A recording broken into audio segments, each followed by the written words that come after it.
pledge allegiance to the flag of the United States of America and to the republic for which it stands, one nation, under God, indivisible, with liberty and justice for all.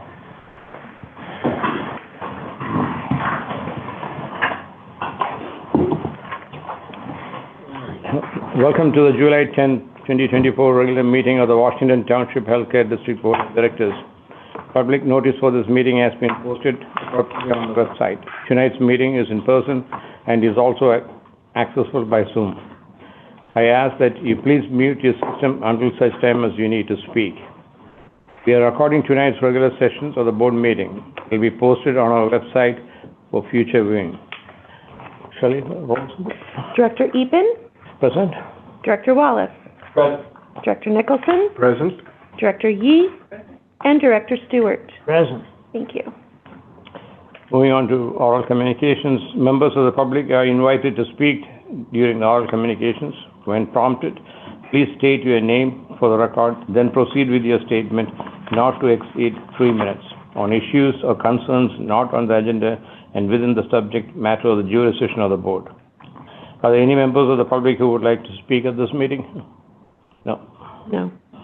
Shelley, is there any written communication? There are no written communications. All right. So move on to the consent calendar. The consent calendar consists of those agenda items that the board will approve with one motion unless either a member of the board or a member of the public requests to remove the agenda item from the consent calendar. If any items are removed from the consent calendar, the board will take action on the removed agenda item later in the meeting under the action item heading of the agenda. Does anyone on the board want to remove an agenda item from the consent calendar? No. Does any member of the public want to remove an agenda item from the consent calendar? Good. No. So then I have a motion to approve the consent calendar items A and B. Director Stewart. Mr. President, I move that the Board of Directors approve the consent calendar, items A and B. Second. Director Eapen? Aye. Director Wallace? Aye. Director Nicholson? Aye. Director Stewart? Aye. And Director Yee? Aye. Thank you. All right. So moving on to the presentation. Yes, it's my pleasure this evening to introduce Angus Cochran and Betty Goodwin. I think in the past we've talked about our education around choking and what we've been doing in the community, and so they're going to be talking about it more to the board and to the community. So I want to take a moment and introduce Angus Cochran. He's the Chief of Community Support Services. Angus has been with Washington Hospital Healthcare System since 2006 and currently serves as our Chief of Community Support Services. In this role, he is the liaison to the Service League and manages community outreach and the Health Insurance Information Service. He's also responsible for government affairs for the healthcare system. Angus earned a bachelor's degree from UCLA and a doctorate from Columbia University. We also have Betty Goodwin, our clinical nurse specialist from the emergency department. And Betty has been our clinical nurse specialist for 26 years. Clinical nurse specialist diagnose and treat patients and specialty populations across the continuum of care. The CNS improves outcomes by providing direct patient care, leading evidence-based practice, optimizing organizational systems, and advancing nursing practice. Betty's expertise is serving victims of interpersonal violence, including sexual assault and human trafficking. Betty has been instrumental in supporting our new trauma center by preparing our nurses to expertly care for critically injured trauma patients. She provides education and training throughout our community, teaching restaurant staff, patrons, and other public about how to assist in a sense of a choking incident. Along with, she also educates on many other important community-related topics. So welcome both of you, and I will turn it over to you. Great. So thank you so much, Kimberly, for that introduction. Thank you for having us here this evening. We're here just to give a quick update on a public health initiative that we began earlier this year, and is designed to kind of spread awareness about choking and choking first aid. If we can have the next slide.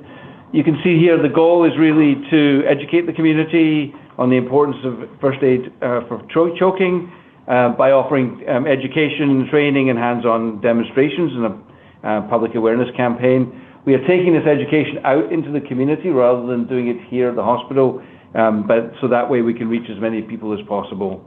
The objectives are really to create a compelling call to action for training, to provide training, and we're focusing primarily on restaurant settings, so restaurant workers, schools, and senior living facilities as well. Our goal this year is to provide at least 16 trainings on this throughout the district in the fiscal year. Next slide, thank you. So we kicked off this initiative on National Choking Day on March 28th. Betty will speak more about the initiative, what the kind of impetus for this, but we kicked it off at Federico's Grill. There had been a choking incident there, and this is really to commemorate the life of one of the owners of that restaurant, Kiko. We had about 40 attendees at that event, along with local news coverage. About 6 weeks later, we were back in the hospital here doing training for our own staff. This is Betty with her colleague Ruth from the emergency department as well. And we had about 430 staff come through, learn about how to give first aid for choking, and also win a few prizes, as you can see from the wheel. And then, of course, this is my favorite slide. We then did a presentation through our health and wellness programming that went out on YouTube and Facebook Live. We had about 770 views of this, and about 20 people who showed up in person. And we fielded a lot of questions. I think one of the things we found with this topic is the more you talk about it, the more you learn how frequent it is and how many, anecdotally, how many incidents you hear of people who have loved ones or themselves who had near choking incidences. In early June, we were at the Family Resource Center, where we also presented, Betty presented to about 300 community members at a health fair that they were holding there. Then we hosted ourselves here a group of middle schoolers from the Fremont Debate Academy, and you can never begin too young. I think our stroke nurse specialist always talks about the importance of training children to help their parents and their grandparents, and this was another great example of that, where they came and learned about how to respond if they see a choking incident. You can see they're a very eager young group of people, which was fantastic. Then we were off to Newark later on in June. Betty again was there leading the charge. We've been trying to go to local restaurants and trying to talk in language we've had some translation services as well to restaurant workers, and this was our effort to go to Newark. I think just to point out for a second, one of the people that brought this to our initiative was Al Wezel, who was the former city manager of Newark. He and his wife were friends with Kiko, and they really were instrumental in helping us talk to Kiko's family and begin this initiative. So we really send our thanks out to Al and Maria. A little bit later, we were up in Union City. We're at the Birdhouse Beer Garden, where we had about 22 attendees there at lunchtime. And as you can see, there's really a lot of people will show up when we offer this kind of training. And then you can see what we're up to this month and next, and through the fall. We really have a schedule that we're planning both throughout the district and specifically to different groups like the Women's Business Association, who are particularly interested in hearing about and getting the education in person. With that, and then one final slide. We've already seen a major impact from the training we've done. This person here, Farah, is a restaurant manager who came to our first demonstration at Federico's. She works at Massimo's, and about 2 weeks after her training there, she was at the training, she actually saved the life of somebody who came into the restaurant who got up from the table, went to a back hallway and was clearly in distress, and Farah was able to do the abdominal thrust and save her life. So, you know, it's a one-by-one kind of education, but it's made a big impact, and you can see in total we've trained about 887 people so far. Oh. When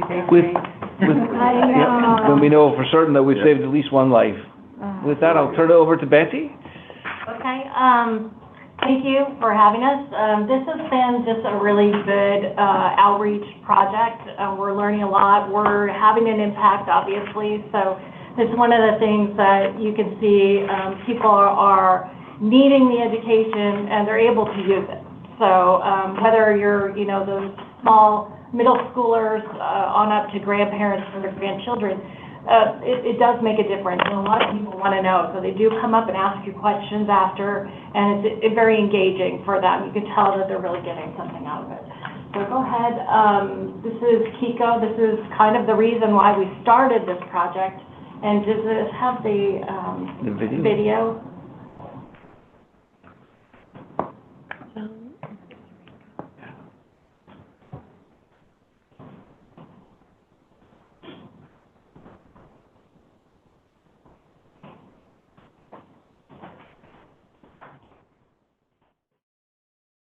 Hola, mi nombre es Rico y junto con mi hermano Kiko, como pequeños empresarios, abrimos el restaurante Federico's Grill en el distrito de Nal, en la ciudad de Fremont. Un día normal, cocinando, después que termino de cocinar, me gusta siempre ir a la gente, a las mesas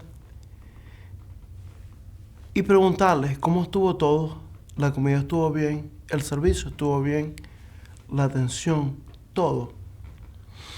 Y esta mesa específica, le llego, son 4 personas, 2 capos.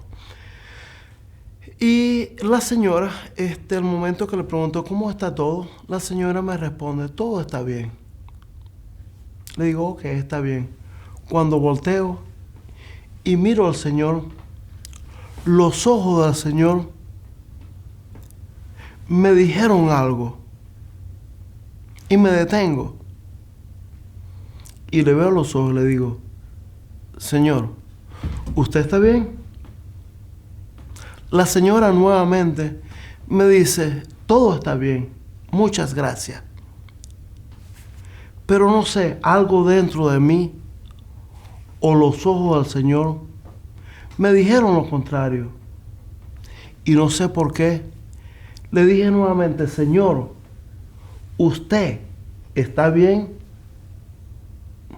Y la señora me respondió por tercera vez, sí, estamos bien. Y sin permiso ni hablar nada, me voy detrás del Señor y empiezo a darle CPR, que yo no sabía en el momento. Pero empiezo a darle sin saber, le doy en el pecho, le doy aquí, le doy por todos lados, menos en la boca del estómago. Y no sé, 20 segundos después, que parece nada, pero sin respirar, 20 segundos, es mucho tiempo. Y respiro. Y fue mi suerte, o la suerte del Señor, que le di el sitio adecuado y el Señor escupió un pedazo de pan. Y me miró a los ojos y me dijo, gracias. Y me dio mucha alegría, me reí, me sentí un héroe en ese momento. Y no sé, pero era un héroe. Pero un año después, lamentablemente, mi querido hermano Kiko pasó por la misma situación y no hubo un héroe, no hubo una persona capacitada para salvarle su vida. Se ahogó y nadie lo pudo salvar. En su honor y para salvar vidas, junto con el personal médico de Washington Hospital, hemos querido brindar la capacitación para todas las personas de los restaurantes. Este entrenamiento hubiera podido evitar tragedias como la vida de mi hermano Kiko. Y es por eso que deseo traer para salvar otras vidas en nuestra comunidad. Muchas gracias por su fina atención. That's a good thing.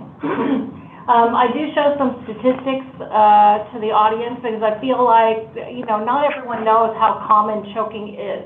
And so, when you say 3,000 people died from choking,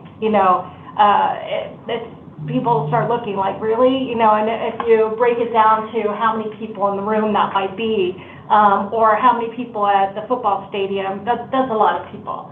And just explaining the differences in who is more susceptible. The elderly population is more susceptible just because they're the geriatric differences in their anatomy.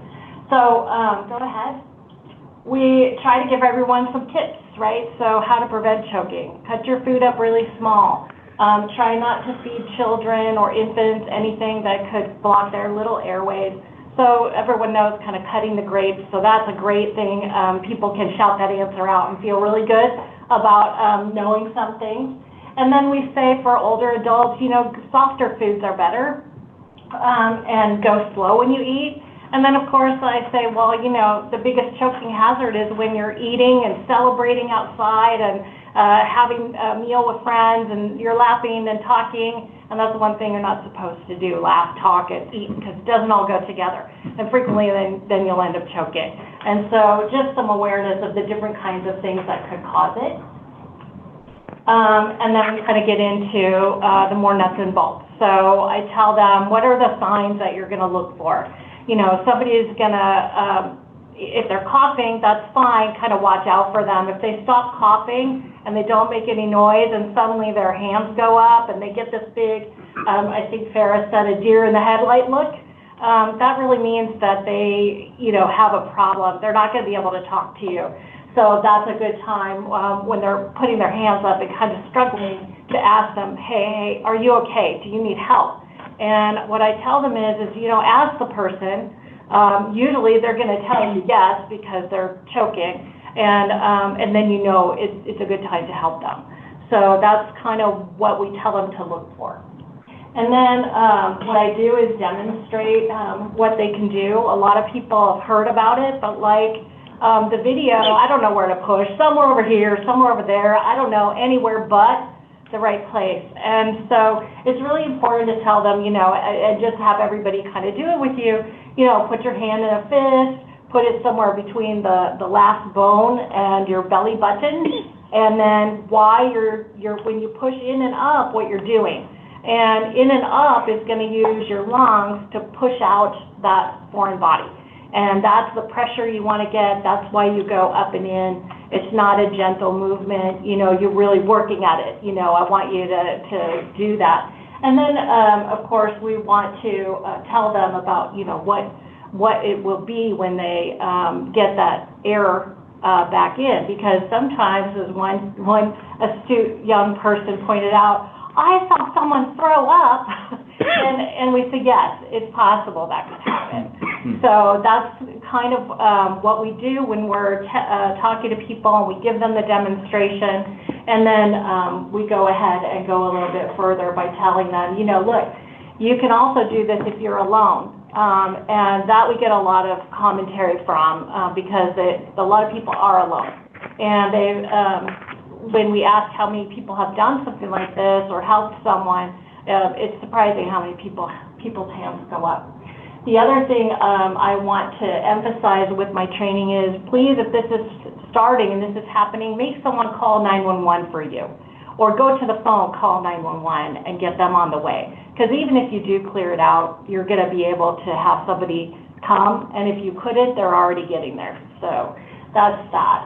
If an infant is choking, I tell them the difference so that, as you saw in some of the video pictures that we have, there's a lot of little kids, parents of little kids, maybe grandparents, how to do infant rescue from choking. It's much different than an adult. And so we just go by who is in the audience, and if that's their situation, how to do the back slaps, how to carry that infant to the telephone with you, how to do the chest compressions with your 2 fingers.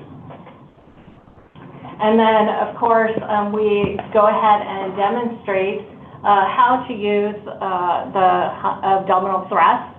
We have a nice vest that Angus secured for us to be able to go out in the public and do. So I think we'll go ahead and demonstrate for you guys so you can see.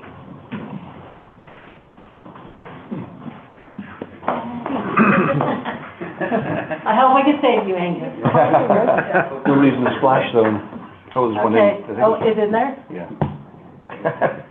That one out. I'm gonna cough up two things now. Maybe, I think it should work still. Okay, all right. So this one You have to move a little bit. Here we are. Okay. There you go. So you want sideways or front? Okay. All right, perfect. So, Angus, are you choking? Watch out, you're Oh, okay. No. Okay, let me take my fist, right, and I'm gonna put that in the right place on the vest. It's here. And then I'm gonna reach my other hand around, and I'm gonna push really hard. Oh, yay! Try again, Betty. Oh, again? Just a little bit. Oh, Woo! Whoa. Did it? You did. Okay. Good job. So, usually, thank you very much. It's Dave Angus. Sometimes what I will emphasize too is if I'm not able to get it out at that time, I emphasize two things. One, it's not as easy as it looks because it's not TV, it's real. So I have to work hard sometimes to use the vest and do the demonstration. It makes you sweat if it's, a hard time to get that out. And then also if it doesn't come out, if I'm unable to, I use the opportunity to say sometimes no matter what you do, that piece of food is not going to come out. And what would you do if Angus was to pass out on you, right? And that learning too, because people may have that happen to them. And so I just say, you're going to ease them to the floor, and at that point, it's just CPR, and you made sure that somebody's already calling 911 for you. So that's how we kind of end the training. And then we also let people demonstrate, or use it. Couples have used it on each other just to practice and get an idea of what that is, and it just re-emphasizes the teaching. Thank you, Angus.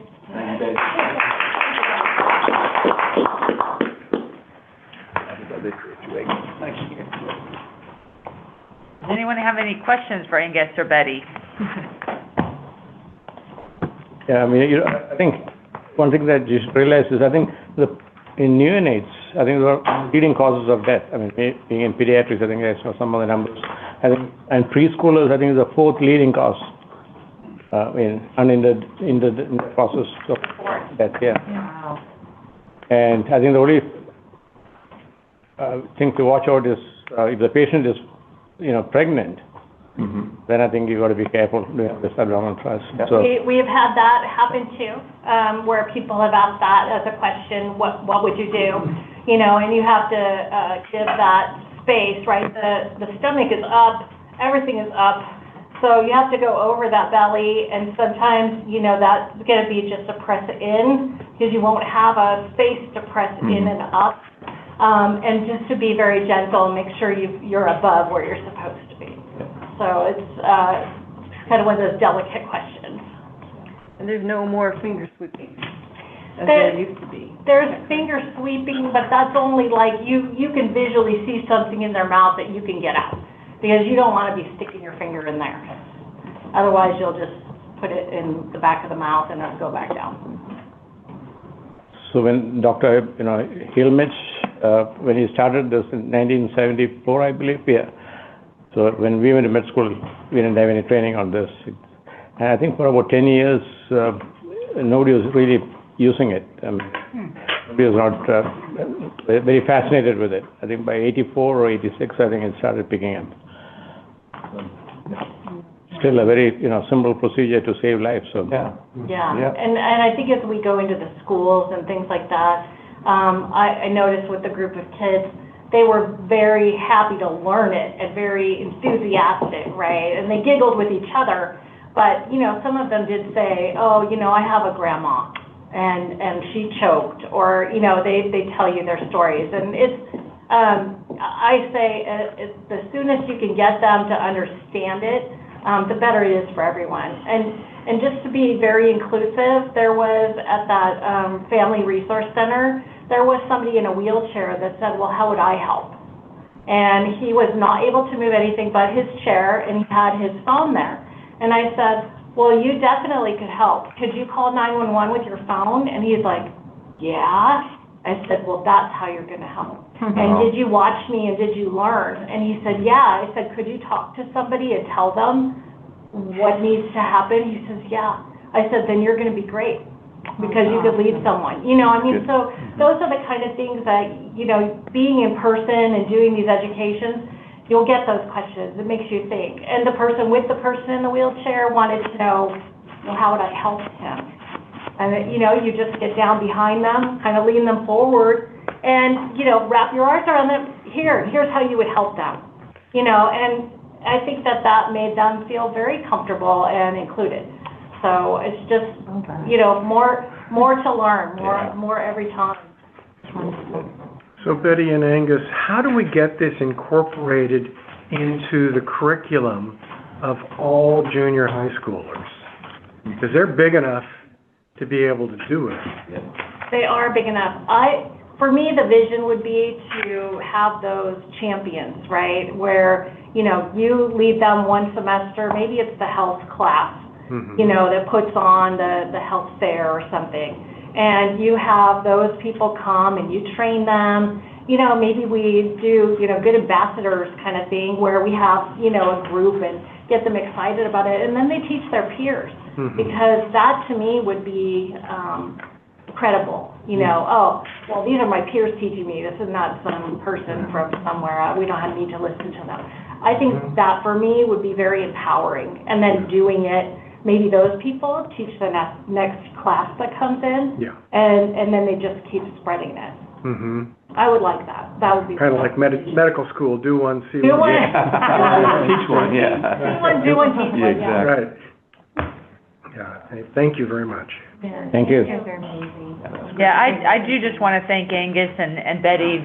You know, we sat around a table a year or so ago and talked a lot about what the vision, and the two of them have made it a reality and have been out in the community. And Angus leading and getting all that, and Betty with you and actually doing that teaching. So I really want to thank both of you, because you took a lot of ideas that were flying around the room and made it into a reality, and have actually, and really have made a huge impact. So thank you. Thank you. Yeah. It's a great example of how the clinical expertise from patient care services and all of our clinical specialists can help out in the community when we go out and talk to all of our friends in the school districts, and they're very eager to learn this material. So I can't thank Betty and PCS enough. I know. Yeah. Quite a lot of, you know, celebrities have lost their life choking. I mean, I think Jimi Hendrix, I think, died of choking. All right. Thank you. Thank you. Thank you. Thanks. That was really good.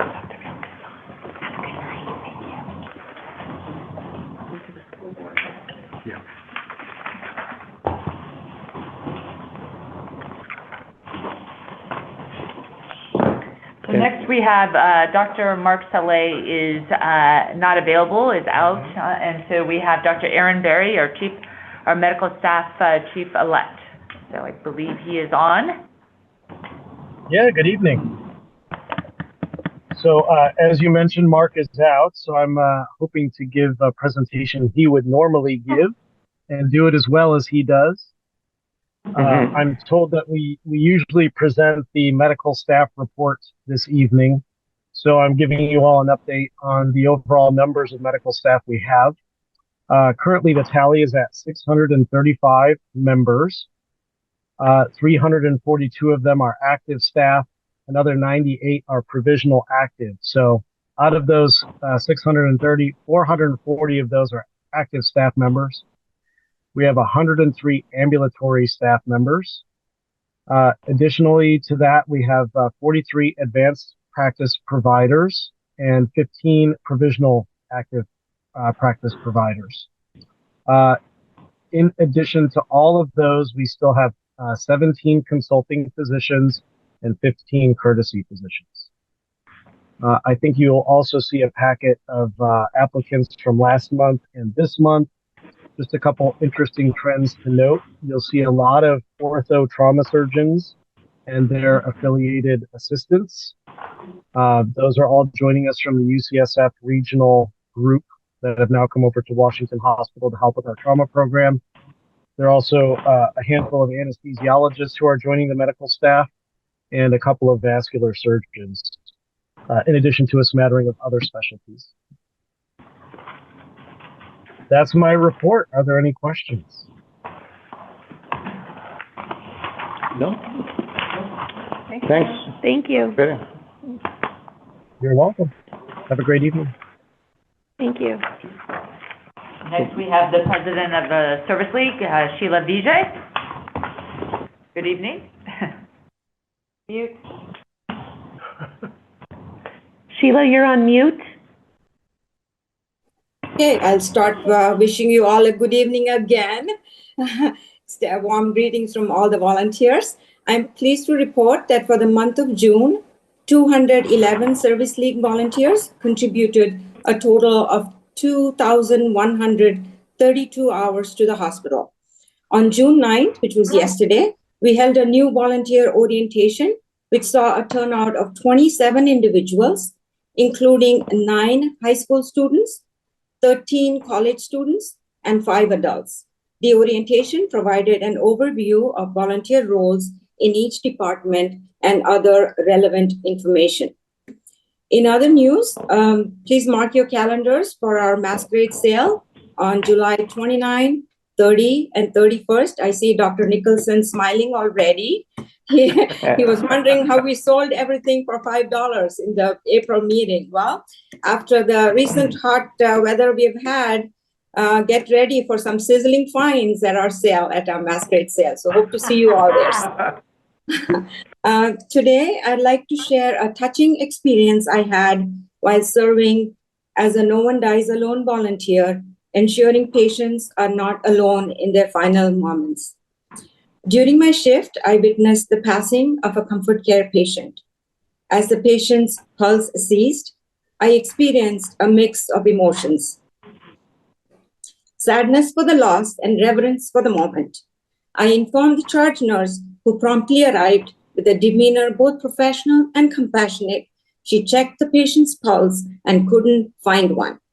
She then deliberately checked for signs of life and detected a faint pulse in the patient's groin area. The nurse remarked that she was going to wait for some time because sometimes they come back. In that moment, I glimpsed the complexity of her role, balancing clinical expertise with empathy, striving to provide comfort even in the face of loss. Her calmness in the midst of such emotional intensity was truly remarkable. Throughout the process, she closely monitored the patient, adjusting her sheets and choosing to wait, continuing to provide compassionate care. We waited together until the pulse ceased a little while later. The nurse's compassion in those final moments left a deep impression on me. What also struck me deeply was the nurse's vulnerability when she disclosed that she had lost her father on that very day a few years ago. I saw firsthand how patient care deeply affects caregivers and how each patient encounter leaves an indelible mark on their hearts, shaping not only their professional lives, but also their personal journey. Witnessing her strength and compassion, I left with a profound appreciation for the dedication and emotional resilience required in the nursing profession. That's the end of my presentation. Please let me know if you have any questions.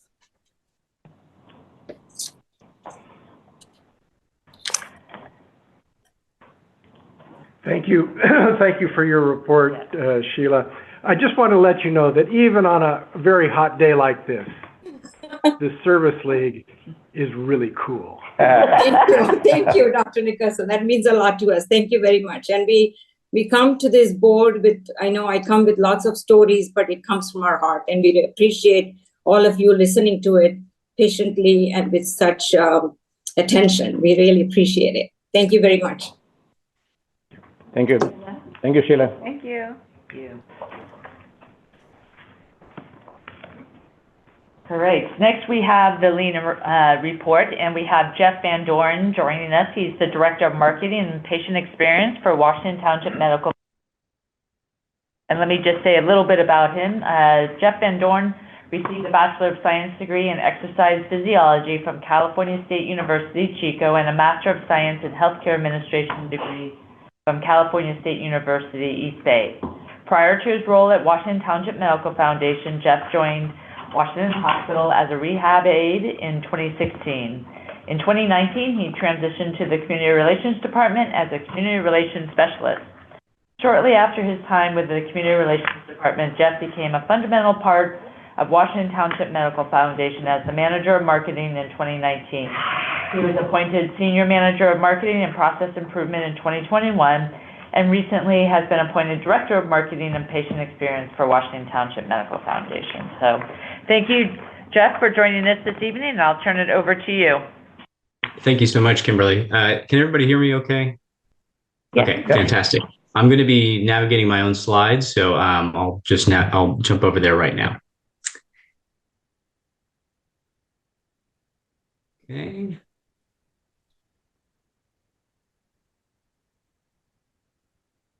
Right. Can you see the presenter mode? Okay, seeing some nods. Okay, so thank you, everyone. I wanted to share with you our lean report out, which is improving staff engagement at Washington Township Medical Foundation. So a little bit of background about what we've been doing here at the Medical Foundation. The Medical Foundation has a large presence in the community. We provide healthcare services to over 180,000 patient visits per year. We have over 100 providers and 25 different clinic sites. 200 employees that are responsible for supporting the providers and providing that high quality service to the community. So you can see below just a few of our clinic sites. And here we have just a small sample of our team.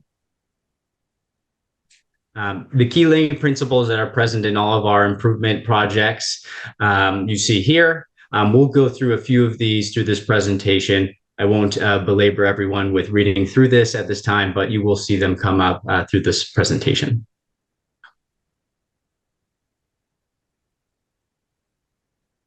So how did we start? You see here our organization goal of improving retention and fostering a culture of collaboration, which supports our goal of service excellence. So Washington Township Medical Foundation has been recognizing and awarding individual staff through Press Ganey comments and utilizing our Employee of the Month system. Now, this is separate from the healthcare system's Employee of the Month system. We find that we want to make sure that we are also recognizing our employees for their individual efforts in the clinic. We've heard that this has been something that has been appreciated by staff, so we wanted to really make sure that we made improvements to this recognition element. Another really important part of this project was engaging with the Baird Group, which is an agency. They help provide tools and a roadmap to meet our goals of service excellence. The initial work with the Baird Group involved meetings and focus groups with staff, physician, operation leaders, secret shopper calling, and project planning. And we are continuing to have the support from the Baird Group at this time. So how does the organizational goal align to how we are performing in Whitmith and our unit goal? Our unit goal is to decrease our turnover rate for staff from 37% to 29.6% by fiscal year end 24. So our key drivers, what gets us to that unit goal is a standardized onboarding and training process, competitive compensation and benefits, employee recognition programs, opportunities for professional development, and employee value proposition. So what does it really mean to be a Whitmith employee and recruiting for longevity? So to take apart some of those steps, we're going to talk first about the standardized onboarding and training process. So the way I've broken it down is showing the obstacle, the improvement, and the results. So I'll try and get through all of these with you today. I know I have a short amount of time. So if I am going too fast, just have me give a stop sign. So some of the obstacles that we did encounter was staff training wasn't specific to a clinic, and it did not include enterprise-wide training. We also had community externs that were joining the Medical Foundation to learn more about specific services within our area, as well as prepare themselves for development. And those externs, we felt that they just got on the site training, and we felt that we could provide something better for them. So the improvement that we developed was Whitmith University, which was for our externs. So what that comprised of is similar to our hospital orientation. We took management from different disciplines, and they provide training specific to their area of expertise, really getting the subject matter experts to engage with these oncoming externs to really make sure that they have the tools for success when working in the practice. Our result, we did find that having those subject matter experts there really gave them the best information, the best tools for success. Another obstacle that we encountered was staff training for permanent staff is variable. Feedback from staff showed that there were gaps in those trainings, whether it be from a new hire coming on board, or whether this was from a veteran staff who may have been with the clinic for over 20 years. There were differences in what they were being taught.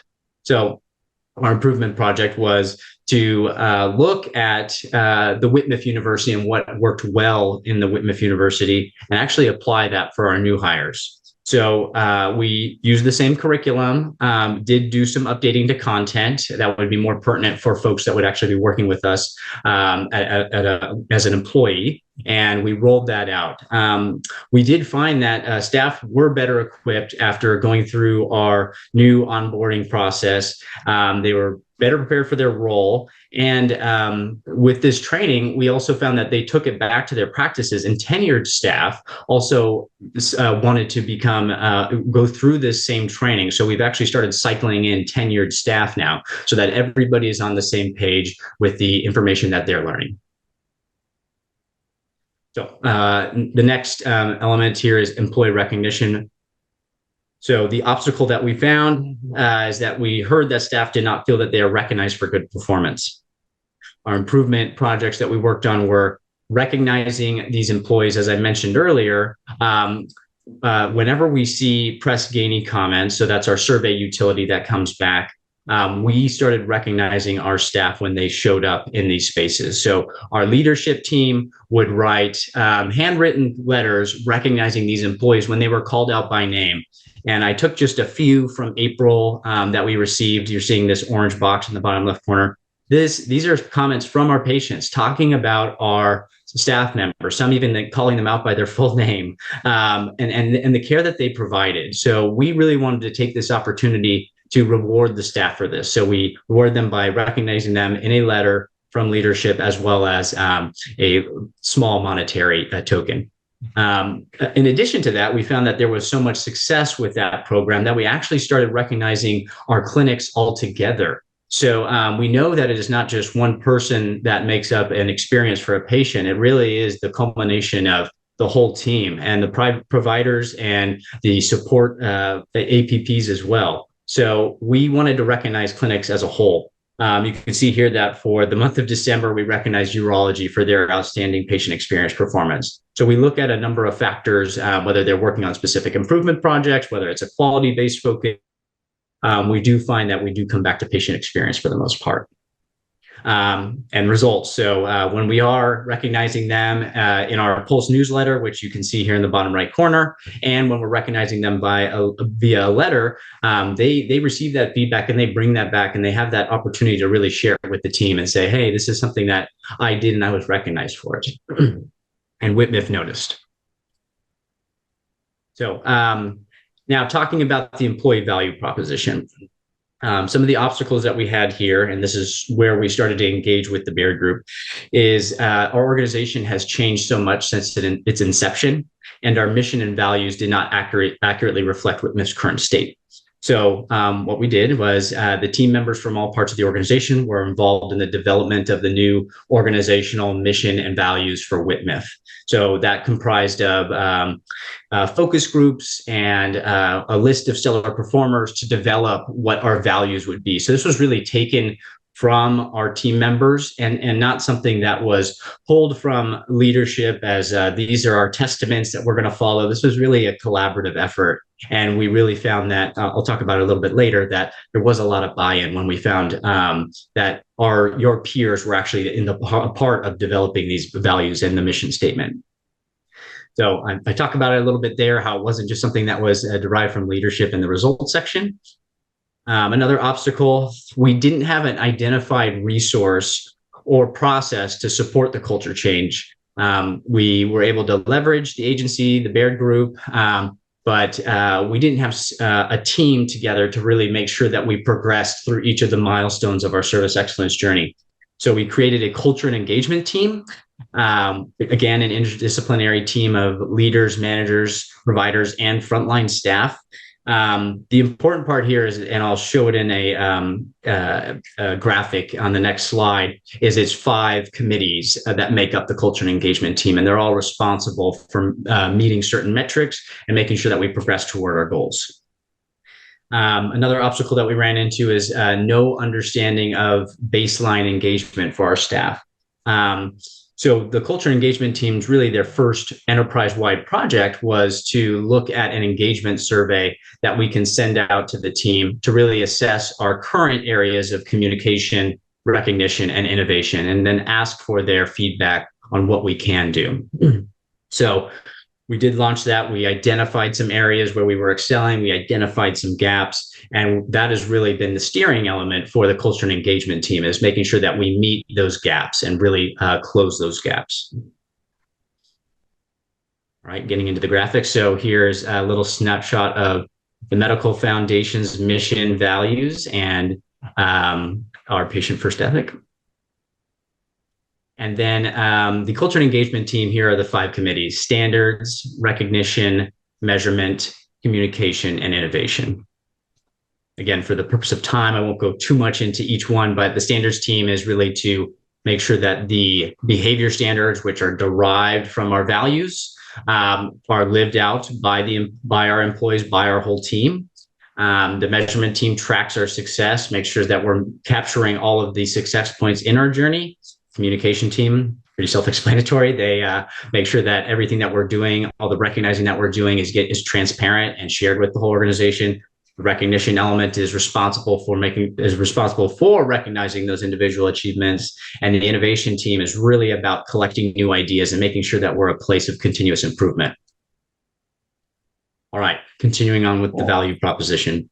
So again, lots of obstacles here, but the good thing is that we have improvements. So the employees did not have a value proposition or standardized training. So facilitated by the Baird Group, but really implemented by the Medical Foundation, is they have a training that's called the Power of One training. It's really finding the power within oneself to deliver the best service that you can for your patient. What was really creative, facilitated by the Baird Group, was we did not just have their agency folks come in and teach the training to all of our staff. We actually had them train our own employees, a set of trainers, and then our employees would teach to their peers this Power of One training. So we developed superstars that would really be the champions that can actually lead us down this culture journey. And the Power of One really was focused on our new behavior standards. I think one of the greatest pieces of feedback coming back from the Power of One training was that, even I mentioned earlier how we have new staff coming on, some that have been here for over 20 years, but it really brought those two elements, the new staff and the veteran staff, and it gave everybody a clean slate so that we were all starting fresh. We have guidelines, we have expectations set for us, and we have services of excellence that we can provide to our patient, and we know what those are now. Another obstacle that we had was clinic staff feel disconnected from administration. So, and that's the administration department. Information from the administrative team is not consistently getting to the clinic. So we saw that as an issue. So what we did is we had our administrative team go out and actually round at all of our clinic sites. A function of our admin department is really to support our clinic staff so that they can provide patient care, as well as doing our own patient care within our departments. So by going to the clinics and learning what they do, what they struggle with on a day-to-day basis, we really had a collaborative effort between our team members who maybe don't round at the clinics all that often. They get to meet the team members and also help troubleshoot. Oh, you're having issues with this insurance for a patient. Well, I can talk to our insurance providers and see what we can do. So they were really doing the process improvement at the huddle board, which is really where we know where the work happens. Another element is we developed standard messaging while they were going out and rounding at the clinics. So they were talking about the Power of One training. They were talking about their responsibilities and roles, and then also sharing how they can help out with the clinics. So again, these are our trainers. So we had a little graduation party for them when they completed their training. And then here you see our trainers actually in the act of showing the Power of One and showing what a great clinical encounter is. So we went through all of our staff through the month of February, and we were able to actually complete all of our staff going through the training at that time. Now, talking about the fun stuff, the metrics, what we're showing here is staff engagement is a very hard thing to tie down to a metric. So we identified two metrics: turnover and a patient experience, press gainy question, how well staff work together. I'll get to that on the next slide. But what I wanted to show here is our goal of trying to reduce the turnover rate from 37% to 29.6%. The green bar is that 29.6% line. And you can see that our trend line is progressing down, which is good in terms of turnover. And you can see some of the initiatives that are laid out across the chart with the immunization clinic closure. That really brought our turnover rate quite a bit up because we had temp staff there, to wage increases, and then some of those key elements, the Baird service excellence journeys, the Be the Leader training, where we learn tools about hiring for fit, making sure that we can assess engagement levels within our team, and then also training the trainers and the Power of One training. So we're holding sort of steady at that 16, 12, and 17% turnover rate by quarter. Okay, this is our how well staff work together. Again, a survey question, a good assessment. This we felt was our best assessment of how the whole team collaborated as one. You can see that our goal is the green line at 84.4.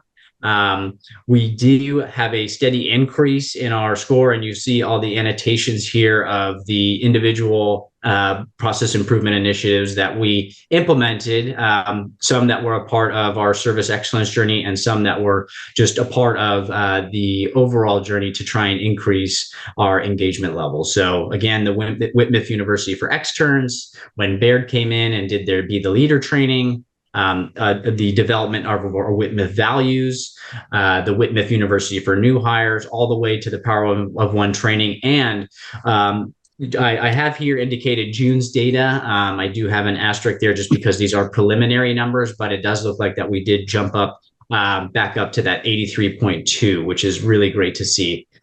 In the month of June, we started for all of our new hires, not only doing a new hire orientation, which we started previously back in September of fiscal year 24, but we started doing our Power of One training as well. So that's a 2-hour program that will be in addition to the training that they're getting.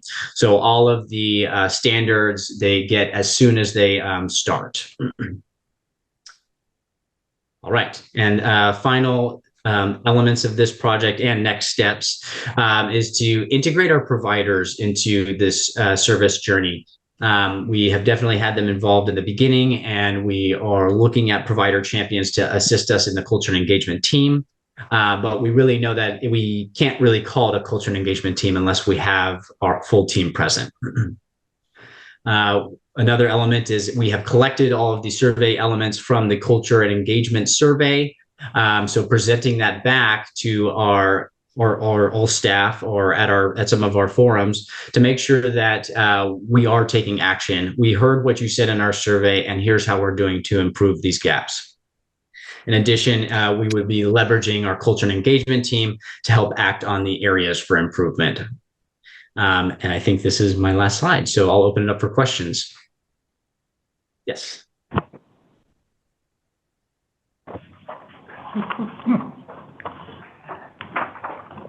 Jeff, the only question that I have is, when the turnover is about 37%, what do you see as the most common cause that people say when they're leaving?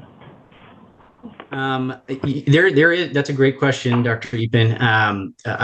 I'm sure somebody from Human Resources would probably have a better answer for that. But when we did go over the data, we found that it's a variation of opportunities, looking for newer opportunities. So whether that's something that they find at a competitor, which is why we focused on making sure our market compensation was at market level. Additionally, they would look for educational opportunities, so advancing themselves through professional development. So those would sometimes be the areas for terms that we would see. Thanks. Jeff, it was really good to see the consistency that you're trying to have throughout the various clinics as far as the training and onboarding of people. I think that's really important to get the same, to instill the same culture at each of the many sites. Just a wonderful job there in working towards those goals. So I thank you for that great work. And the other thing is, it's really good to hear that the leadership and management staff are walking around, getting to the different clinics. Because the most important thing we have are our ears, and we have to listen to what people say to learn where we can do better. So Absolutely. It's good to see the management doing that, finding where the issues lie, and then, as you very nicely put forth, a very well-developed plan to address those issues as you've learned about them. Thank you, Dr. Nicholson. Yes, I think this goes really well in with the healthcare system's plans to develop their own mission, vision, and values. So it's really exciting to see all this change happening and just rolling with this momentum. So thank you, everybody. Good job. Thank you. Thank you. Thanks. Thank you very much, Jeff. All right. I'm going to move to the next introduction. It's my pleasure to introduce Dr. Ramin Beghi. He's concurrently joined UCSF School of Medicine faculty in the Division of Adult Cardiothoracic Surgery and assumed the position of Medical Director of Cardiothoracic Surgery here at Washington Hospital since May of 2016. Dr. Beghi has practiced cardiac, thoracic, and vascular surgery for the past 22 years at UCLA, Stanford, and UCSF medical centers, and has been practicing the entire scope of his experience and expertise. He has served as the Director of Thoracic Aortic Aneurysms at UCLA and the Surgical Director of Lung and Heart-Lung Transplantation at Stanford University Medical Center and Lucile Packard Children's Hospital. As Medical Director, Dr. Beghi assisted with the development of a full range of cardiothoracic services locally to meet the needs of our community. To further that goal, Washington Hospital has a strategic relationship with UCSF Health and UCSF Benioff Children's Hospital. So it's my pleasure to turn it over to Dr. Beghi. He's going to give the quality report for the cardiothoracic surgery program. Thank you, Dr. Beghi. Thank you very much, Jeff. I really apologize for my appearance. We just came directly from the operating room. And thank you so much for the invitation and for your kind introduction, Kimberly. I was wondering if I could go ahead and share my screen. Is that all right? Yes, please. Yes. Thank you.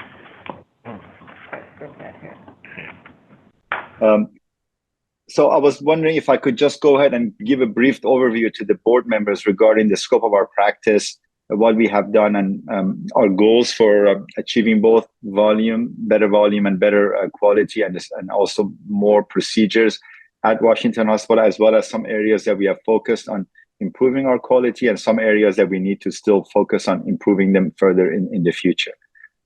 Currently, as Kimberly said, I'm the Medical Director of Cardiothoracic Surgery at Washington Hospital in affiliation with UCSF. My colleague, Dr. Teng Li, is also a faculty at UCSF. He and I are the two cardiothoracic surgeons currently in practice.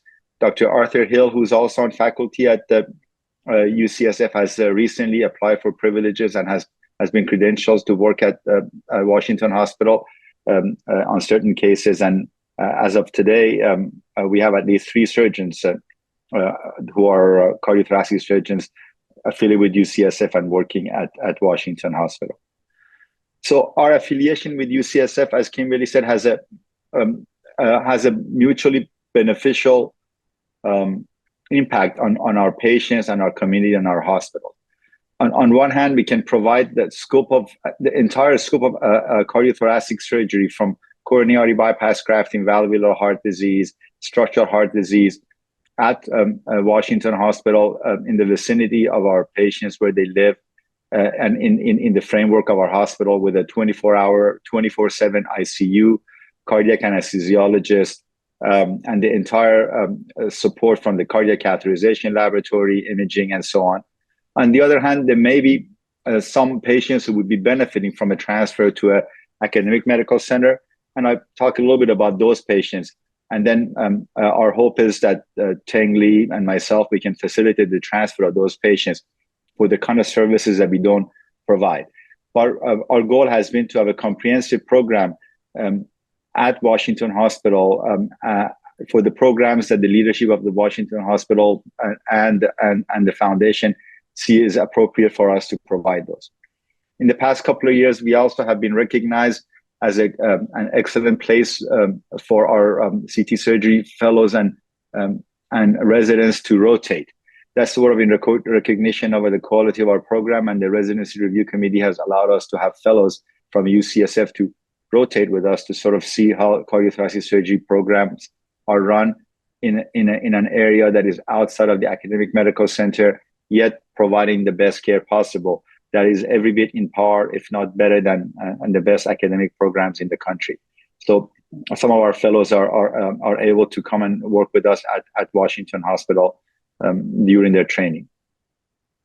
The kind of diseases that we treat, coronary disease, aortic aneurysm dissections, adult with congenital heart disease, valvular heart disease, and arrhythmias. The lower row is the advanced heart failure and transplantation. Some of these patients may require extensive, complicated interventions that in the past we would have transferred some of those patients to UCSF.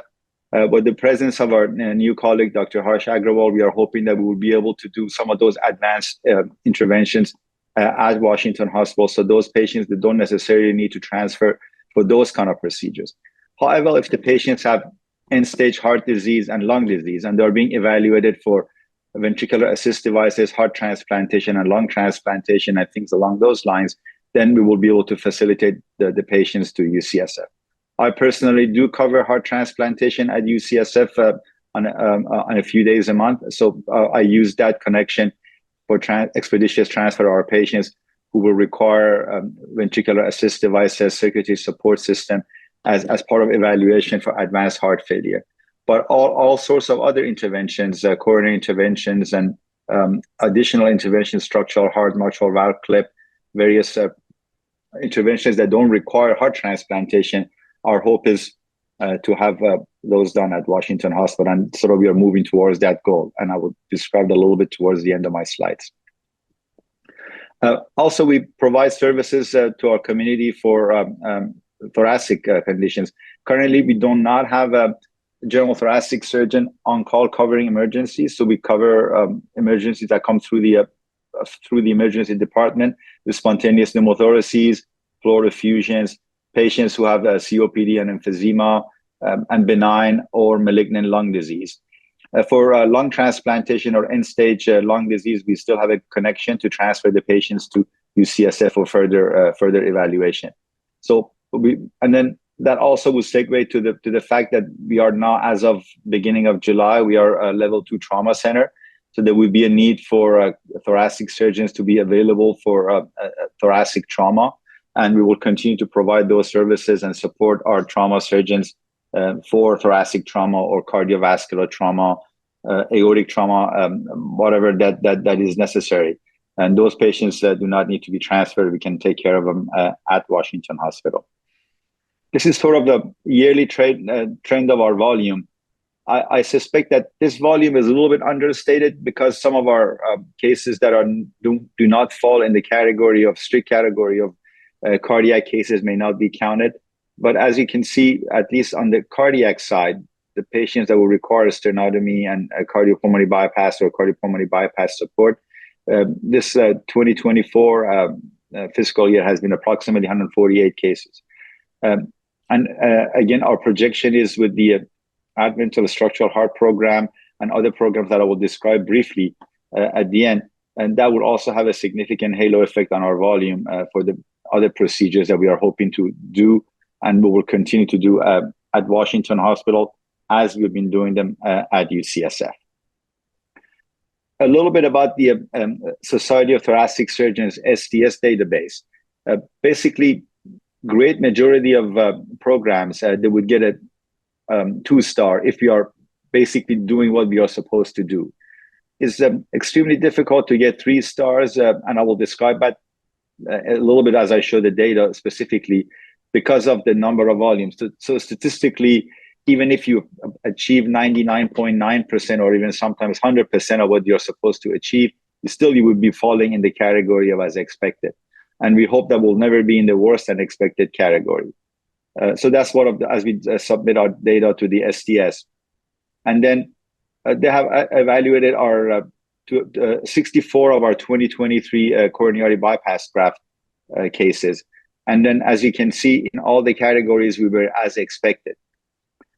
Even you look at the range of our scores that go between 91.7% to 99.08%, it's still because of the 95% confidence interval will fall in the category as expected. So this is the way the best programs in the country are, and that's where we are, 2-star rating. And we will continue to do that. Hopefully at some point in some of these, we may achieve 3-star. If you look at the sort of a demographic of our cases, though, we happen to treat patients who are considered to be higher risk compared to the STS data group. We have 19% of our patients are women. About 58% of our patients are Asian in ethnicity, and in the STS-like group, only 4%. And that actually has been associated with a higher risk of operation for various reasons that I won't go into details. Our incidence of diabetes mellitus is higher. CLD stands for chronic lung disease. So on the STS-like group, about 13% of the patients have chronic lung disease, and our patients, 1 out of 3 has chronic lung disease. That would affect a longer ICU stay and prolonged intubation and so on. And also our chronic kidney disease slightly higher than the STS-like group. So we tend to treat patients who appear to be higher than what you normally see in the Society of Thoracic Surgery database. If you look at this particular morbidity and mortality, I would just like to bring your attention to lines number 3 through 5. For aortic valve replacement, mitral valve operations replacement, mitral valve repair, and a combined aortic valve replacement and coronary artery bypass grafting, our patients have had 0% mortality. Still, we do fall in the category of, as expected. Fortunately, we have no patients that we have lost for our cases. Coronary artery bypass grafting and other stuff that would put us in the category as is expected, even though the numbers are small. For example, for mitral valve coronary artery bypass grafting, there was only 1 patient. But for the ones that we have a significant number of cases, we fall in the category of as expected, even with 0% mortality for some of the complicated cases that include combined valve and coronary artery bypass grafting with 0% mortality. These are some of the areas that we were working on when I last presented our data to the board. Our total length of stay is somewhat higher than it is in the STS-like group and in STS. Last time I presented this, we were about 2 days longer, and then now we are about half a day shorter. That means that our patients, when they arrive to the hospital and they undergo left heart catheterization, then they will stay in the hospital until we do their operation and they go home. Interestingly, our post-surgical day of stay is 7 days, is exactly what it is as it would be expected on the STS database. But because significant number of our patients are done urgently or emergently, as a result, the total length of stay in the hospital is higher. So we could work on that a bit, but it is sort of the nature of our patient referral that they end up staying in the hospital until they undergo the operation, sometimes on heparin drip and sometimes waiting until some medications wear off so we can do their operation. We will continue to work on that and would work with our cardiology colleagues about patients who are stable that can go home and then subsequently arrive on the day of the operation. That will reduce our total length of stay. But this is mostly a manifestation of our cases that appear to be more urgent and emergent than STS database. One other area that we were working on is the total ICU stay. In 2021, our ICU stay was approximately 120 hours, and that number has gone up and down a little bit. We are currently about 98 hours that the patients stay in the ICU, and our goal is to reduce that by another day and a half or two. That also, as I mentioned before, we have a significant number of patients who have chronic lung disease. So if those patients remain on the ventilator a few hours longer and then remain in the ICU on some sort of a respiratory support a few hours longer, as a result, they will stay in the ICU a bit longer. But I think we can make improvements on that and be able to manage these patients on telemetry or step-down units without necessarily affecting the bounce back to the ICU, or if the patient is not doing well on the regular floor and would need to go back to the ICU, which is something we would like to avoid. But that would be one of our goals in the future, to reduce our total ICU hours. And then our total operating room duration is a little bit of a complicated description. It basically adds up the amount of time that the patient arrives in the operating room, and then from the time that the patient leaves the operating room. That includes the period of time that the patient is being evaluated by anesthesiology colleagues for placement of lines, intubation, preparation for the operation, for example, for coronary bypass grafting, obtaining conduits, and then putting the patient on a heart-lung machine. Depending on how complex the operation is and how many bypasses you are doing, the patient will remain in the operating during the operation, and then stabilizing the patient and transferring them out. So we are within the striking distance of what the STS database says, but also we happen to do more bypass grafts per patient than the STS data group. So each bypass adds time. So I think that number is very close, but we can potentially improve that as well. And as we also train our physician assistant who take endoscopic vein, they may take a little bit longer. And perhaps if the ICU bed is not quite ready for our leaving, we may stay even a few minutes longer. Things along those lines. But I will try to be more granular next time to see where are the areas that we can actually make improvement, and specifically find out how long it takes for each step of the operation, so we can make a better impact on the total operating room duration. This appears to be close, but it can still improve. This is a total of intraoperative, postoperative blood product use. Last time we spoke, we were in 2021, 48% of our patients will require operative blood transfusion, but that we have refused that number to a level below the STS database. If I could go back to my previous slide, that the longer the patients who are staying in the hospital longer, they tend to become more anemic, have a lower blood count by the time they go to the operating room. And they also, if happen to be smaller because of their ethnicities or various reasons, then the incidence of blood transfusion does increase. But we have worked with our anesthesiology colleagues about the use of blood before the to get the patient's own blood as an autologous unit, and then also reduce the size of the tubing that we use for the heart-lung machine, and various measures to reduce the amount of blood that is transfused in the operating room. And it looks like we have made improvements on that, and I'm hoping that we'll maintain and keep that, and hopefully even reduce it further. This is the our incidence of any complication that occurs. Our complications, as you can see, is in par with data with the Society of Thoracic Surgeons. In 2021, incidentally, we had a lower total complication rate than the STS-like group. But as you can see, there's an addition of a new onset atrial fibrillation, GI complication, prolonged ventilation, which is manifestation of chronic lung disease. But our complication rate is at the STS database. And even though our patients tend to be a bit more complicated and more prone to complications, but I think we can make improvements on that and perhaps have it at a 95th percentile as opposed to 65th percentile of the STS database. That's where we are right now. So our goal for the next presentation is with respect to the STS quality metrics to decrease our total OR time and decrease total ICU stay and decrease the total amount of length of stay, as I mentioned. The length of stay will work closely with our cardiology colleagues about the patients who can go home and would not have to stay in the hospital. Decrease ICU hours will work with our telemetry nurses and staff to be able to accept patients who require intermittent pacing, and also decrease our OR time. I will look at each step of the operation to see which areas are the bottleneck, and we can reduce those numbers significantly. That would be our plan for the next time. I was wondering if I could give a quick update about our transcatheter aortic valve program. We started that in about 3 years ago or so.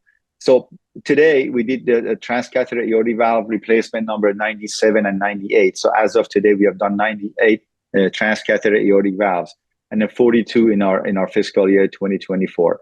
Currently, we have 2 cardiothoracic surgeons, Dr. Lee and myself, and 1 structural heart cardiologist, Dr. Harsh Agrawal, who are doing all the procedures. We have made significant improvements in our program with respect to performing these procedures with monitored anesthesia care with the patient being awake, and also reduced our amount of time that the patient's in the hospital, only one night, and great majority of them are discharged on post-op day number 1. If I could look at the registry, of a transcatheter aortic valve, our patient's average age is 85, and in the STS database is 79, so our patient's a bit older. We have 63% of our patients are female in our patient population, and more than half are female in the STS database. Again, our Caucasian population is less than it is in the registry, and then our Asian population is a bit higher than it is in the registry. So those are the differences between our demographics and the demographic of the transcatheter aortic valve. With respect to our quality, in the prior year, we have had 0% stroke rate, 0% mortality, 0% device complication, and no significant cardiac morbidity, and no need for permanent pacemaker in the year 2023, which was our most recent year that we have a data on. Our admission rate for these patients is 19%, and majority of them are related to the patient's underlying condition with respect to heart failure and shortness of breath, but they have not been related to the valve itself. This is a testimonial for one of our patient's daughters, who's a 94-year-old woman whose daughter was very grateful for the care that her mother received at Washington Hospital. She was able to get the transcatheter aortic valve on a Wednesday, was home on a Thursday, and back working. So this is sort of a huge improvement compared to even on the best circumstances. If you operate on this patient with an open heart operation, the patient will stay in the hospital at the age of 94, at least a week, and then some period of recovery at home. This is not an exception, but that's more of a rule, that the patients will do very well after this TAVR procedures. Now, for the service for the community, there are a few things that we have in mind, and we will continue to support. As I had mentioned before, thoracic and cardiovascular trauma will require the support of a cardiothoracic surgery service. Robotic program has just recently got started at Washington Hospital. Currently, our general surgeons and one of our thoracic surgeons has used their robot, and we have a significant amount of interest in robotic mitral valve repair. That would actually showcase our skills to our community, that we can perform those operations with the robot. Still, the great majority of the patient will end up having a standard mitral valve repair or replacement, but certain patients will be appropriate for the robotic surgery. We are planning on starting our program for a removal of a pacemaker leads that are infected. One cardiologist in association with cardiac surgeons at the UCSF recently left UCSF to go to the Palo Alto VA. So I think there will be a significant need for that. I personally have a lot of experience with that at Stanford and at UCLA, and I will be working with our cardiologists and electrophysiology colleagues to have that program developed. We are also interested in starting the epicardial ablation for atrial fibrillation. Those are usually done through minimally invasive approaches through right video assisted thoracoscopy, or a subxiphoid approach. As I mentioned, Dr. Harsh Agrawal has been working full-time at Washington Hospital. He has significant amount of interest in structural heart program and using this device called Watchman for atrial fibrillation, for ablation of the left atrial appendage. And I think his practice will have a significant impact on our practice, that some of these patients will benefit from hybrid epicardial ablation. If he's doing mitral valve clip, a significant number of those patients may be repaired for mitral valve repair that may have an impact on robotic CT surgery. And some of those patients have coronary artery disease that may require coronary revascularization and combined valve and coronaries. So these areas are all interrelated as far as our cardiothoracic surgery program is concerned. With that, I will end my talk, and I will be delighted to answer any questions, or if something was not clear in my discussion, I'll be happy to clarify it. Thank you, Dr. Begi. This is Harsh Agrawal. Thank you so much. And I just want to add one quick second saying Dr. Begi and Dr. Lee and Dr. Hill have been tremendous help for us. You know, our structural program is growing. We are starting a Watchman and atria clip program that Dr. Begi does surgically July 31st and August 1st for the community. Our TAVR program is growing, and eventually we will bring the mitral and tricuspid program, which will improve our surgical program as well. Just of note, I looked at the data.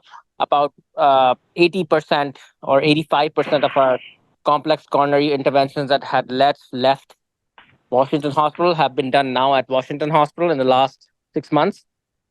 Only about 10 patients left at CPMC and one at UCSF. So that's a huge improvement. And thanks to Dr. Begi and Dr. Lee for their backup.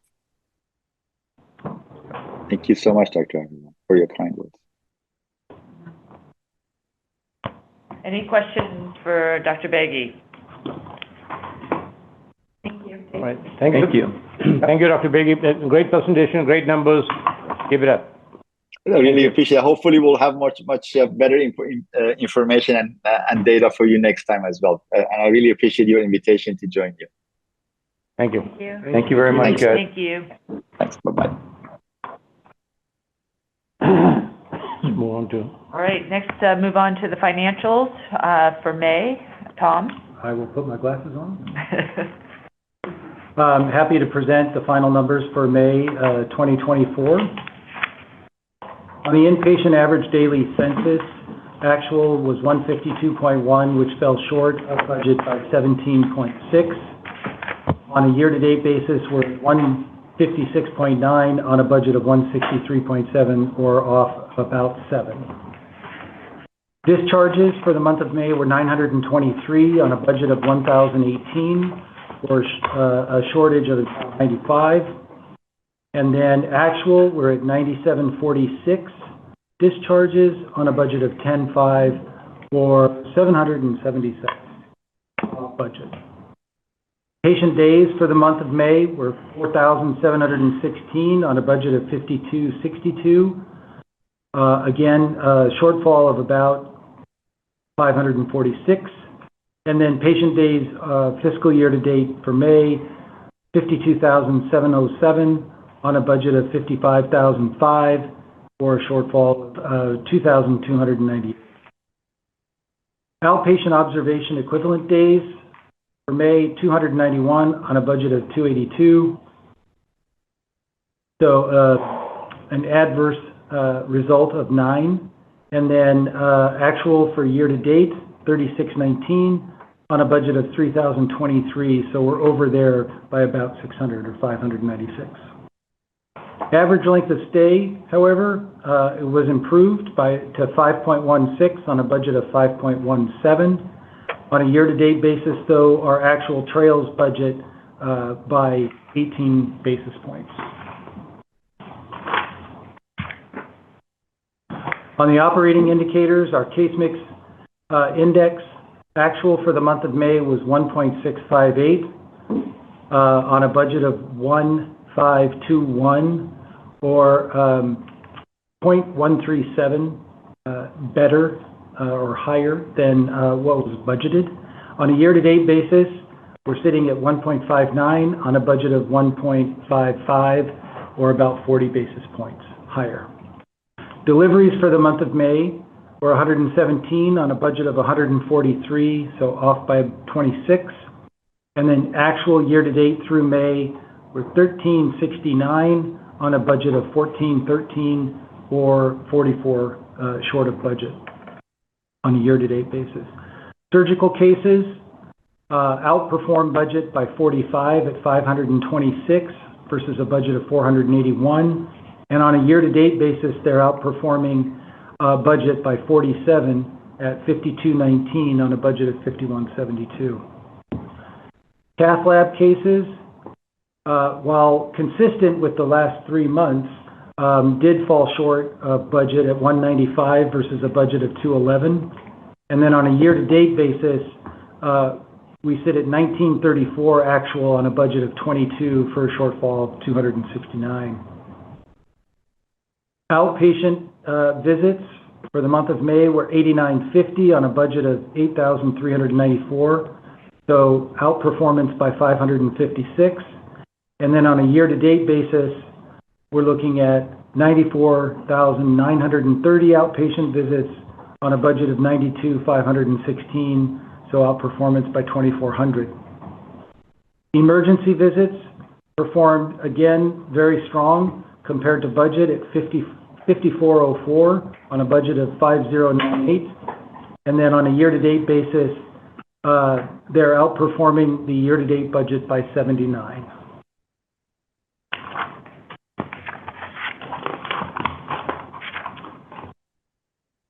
So the surgical case breakdown, you can see on the screen, 526 total on a budget of 481. As mentioned before, with a lot of that outperformance occurring in the neurosurgical cases, the cardiac surgical cases, and the endoscopies. On the cath lab, there's outperformance in the cardiac. A lot of that is Dr. Agrawal. And then peripheral, we trailed by 21, and on the non-vascular IR, we trailed by 10.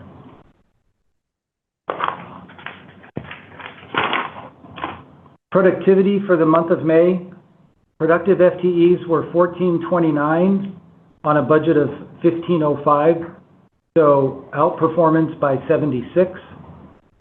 And then on the non-productive FTEs, actual was 185 on a budget of 164, or what we consider underperformance to budget because it exceeded the budget on the non-productive of 21. So total FTEs for the period are 1614 on a budget of 1669 for 55, outperformance there. Total FTEs per adjusted occupied bed, 5.93 on a budget of, bless you, 6.14, or 21 basis point outperformance. And on a year-to-date basis, we sit at 6 for total FTEs per adjusted occupied bed versus a budget of 6.26 for 26 basis point outperformance. Moving into the revenue and focusing on the contractual reductions, actual revenue for the month of May was $212 million on a budget of $208, so outperformance by about $3.6 million. Contractual allowance was $159,424 on a budget of $154,789, so exceeded the budget by about $4.6 million. Total contractual here was 75.19% on a budget of 74.27. When we add in the provision for bad debt and charity, we're looking at 1.96 for reduction. This is represented by reserves for those that are not able to pay. And then total deduction is $163,587,000 on a budget of $158,583. So $5 million off budget, making the total deduction from our gross revenue 77.15 on a budget of 76.09.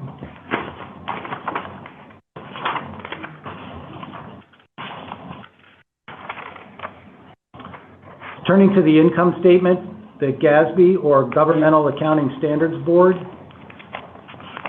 we talked about the gross patient revenue. We talked about the total deduction in lines 1 and 2. Line 3 is net operating revenue, $49,392,000 on a budget of $51,255,000, or a shortfall of about $1,900 for the month of May. And then operating expenses were $49,337 versus a budget of $49,111, so exceeding that by $226,000, making our net operating income for the month of May $55,000 to the positive. However, that was on a budget of $2.1 million, so a shortfall of about $2 million. On a year-to-date basis, our net operating income, we did close the gap further.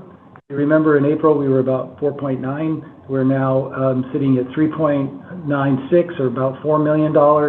Our budget is under, and our budget was 10.9, so we're off by 14.9 as opposed to the 15.9 number from the prior month. Moving down now to non-operating income. Non-operating income for the month was $1.6 million on a budget of $105 million. Outperformance of $526,000. On a year-to-date basis, non-operating income has provided $16.778 million on a budget of $4.1 million, or outperformance by 12.6. Bringing us to the net income, combining the operating expenses and the non-operating section of the income statement, we get $1.634 million for net income for the month of May on a budget of $3.2 million. And on a year-to-date basis, it brings our net income to $12.8 million on a budget of $15.1, or underperformance by about $2.3 million. Switching now to the FASB, which is the Federal Accounting Standards Board that nonprofits use that are non-governmental. You can see the change in the net operating income went from $55,000 positive on line 5 to a negative $689,000. And you can see on a year-to-date basis, if we were subject to FASB, it would be $11.3 million on negative on the net operating income compared to a budget of 5.1, or an overall shortfall of $16.5 million. And then down at the bottom, our net income would be $320,000 for the month of May on a budget of 2.9, and year-to-date, our actual would be $6.9 million on a budget of 12.6. And then finally, looking at our GASB EBITDA, which is line 5, for the month of May, EBITDA, or cash flow, was $3.2 million on a budget of $5.2 million, so a shortfall of $2 million from budget. On a year-to-date basis, we're sitting at $32 million compared to a budget of $44.8 million, or about a $12 million loss, or shortfall, excuse me. And with that, that concludes the May report. Good. Thanks, Thomas.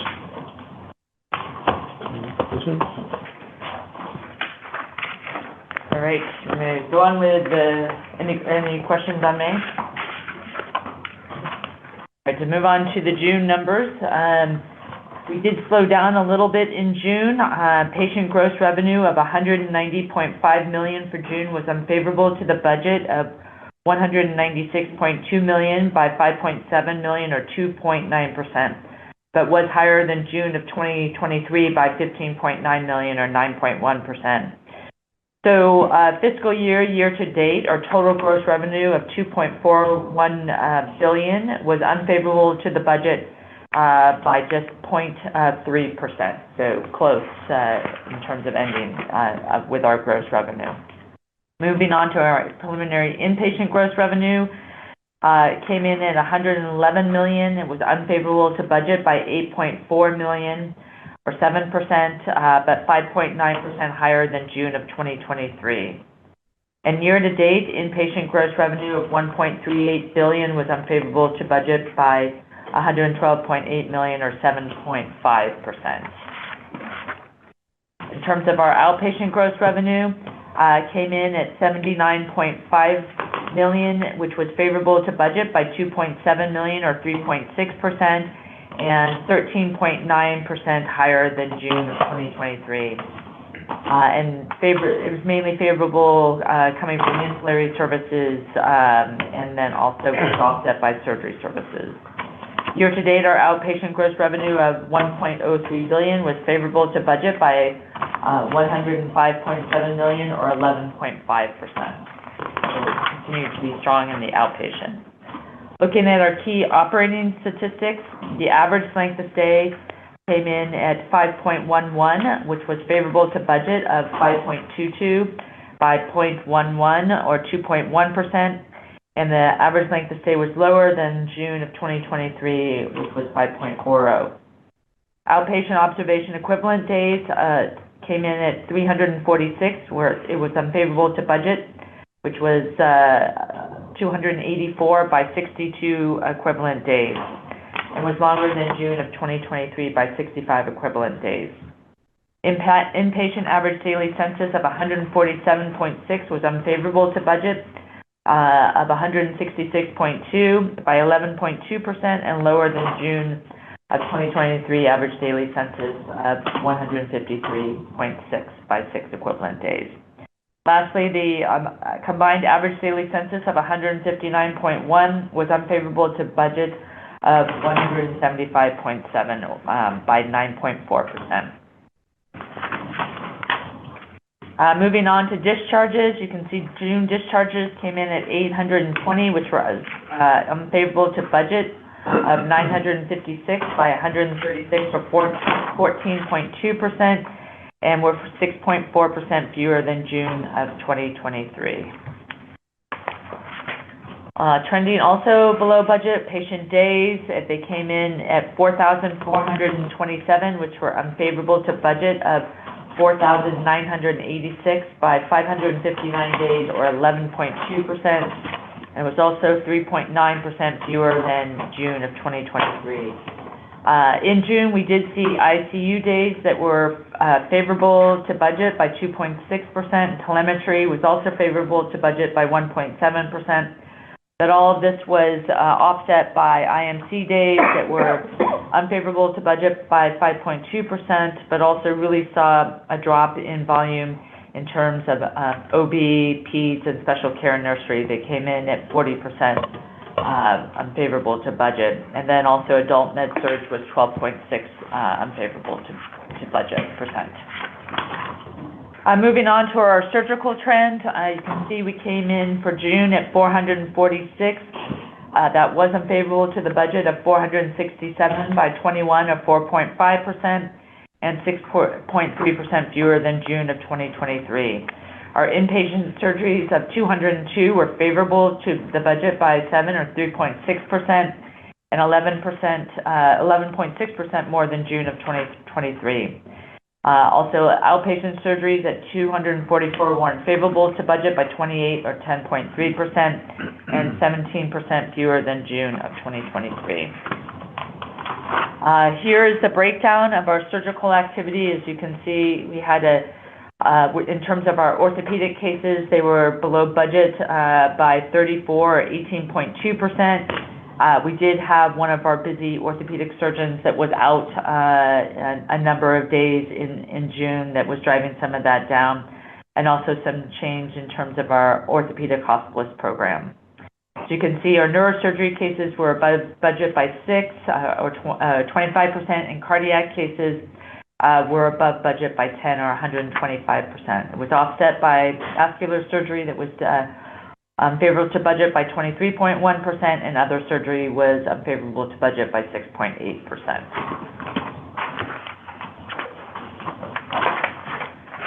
Looking at our cath lab trend, for June, we came in at 194, which was unfavorable to the budget by 7, or 3.5%, but were 29.3% more than June of 2023. Our cath lab inpatient cases of 100 were consistent with the budget, and 31.6% more than June of 2023, and cath lab outpatient cases of 94 were unfavorable to the budget by 7 or 6.9%, but 27% more than June of 2023. Here you can see the breakdown of our cath lab activity. For June, our cardiac cases, again, were favorable to budget by 28 or 32.6%. A lot was driven by Dr. Agarwal, who was above budget, along with Dr. Terrence Lin. In terms of non-vascular cases, we're below budget by 3.6%. Our peripheral vascular cases were below budget by 30 or 58.8%. We do have one vascular surgeon that had left, and so that's impacting both the surgery in our operating room, our surgical cases, but also in our cath lab. And then neuro IR cases were below budget by 3 or 33.3%.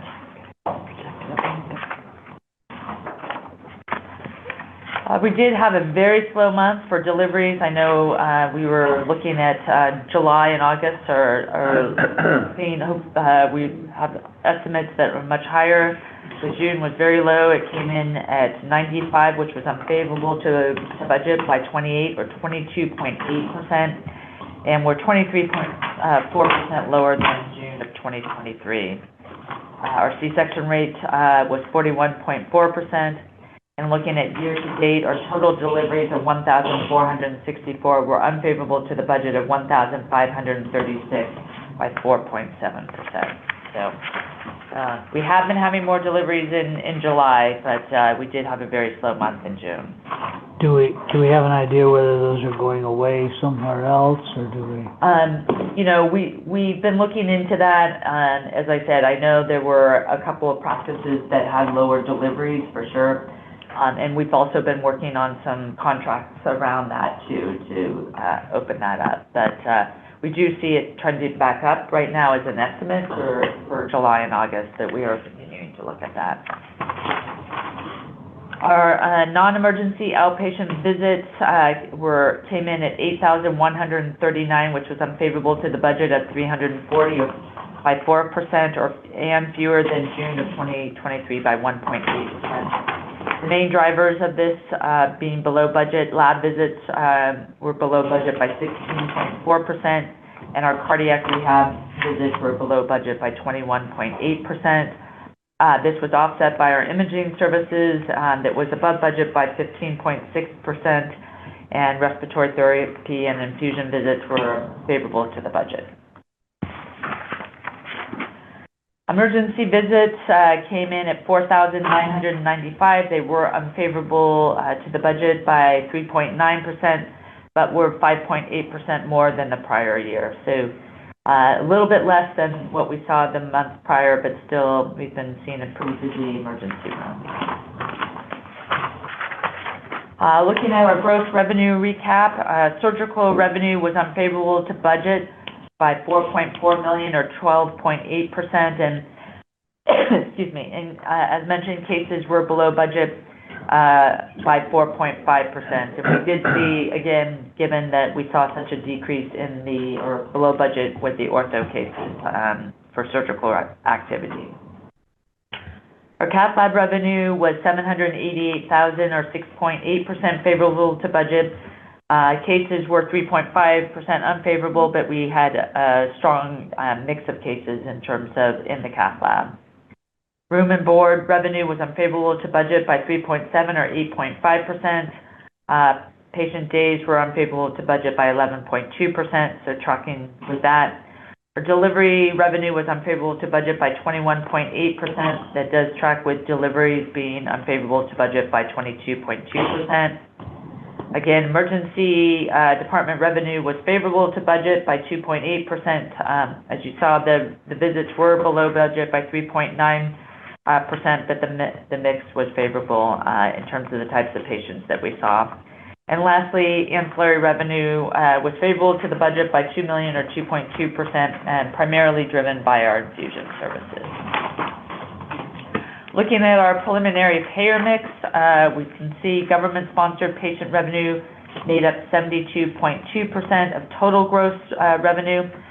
This was unfavorable to the budget of 72% and just barely higher than the prior year's percentage of 72.1%. HMO gross revenue was 2.2% of total gross revenue, unfavorable to the budget of 2.3%, but was higher than the prior percentage of 2.1% of gross revenue.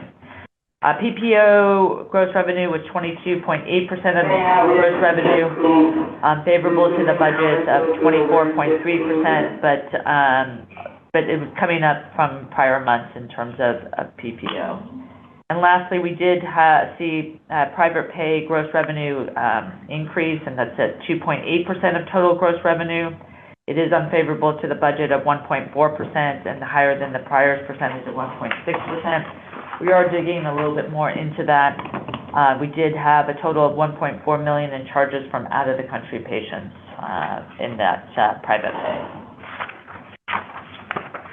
Moving on to our productivity indicators. You can see on the left-hand side is the productive FTEs.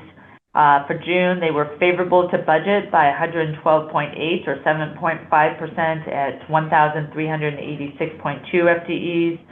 Adjusting for the volume, we were at 62.4 or 4.5% favorable to the flex budget. So yes, we saw lower census, but we also did flex in terms of our FTEs. But of course, our non-productive FTEs for June were unfavorable to budget by 57.6 or 32.6% at 234.4 FTEs. Our total FTEs of 1,620.6 were favorable to the budget by 55.2 or 3.3%. And lastly, a total FTEs per adjusted occupied bed of 6.27 were unfavorable to the budget of 6.14 by 2.1%. And again, a lot of that's driven by our low census and inpatient outpatient. Moving on to WITMIF, looking at our outpatient statistics, WITMIF clinic visits unfavorable to budget in June by 10.4%, but higher than June of 2023 by 4.7%. In primary care, the visits were unfavorable to budget by 13.4%.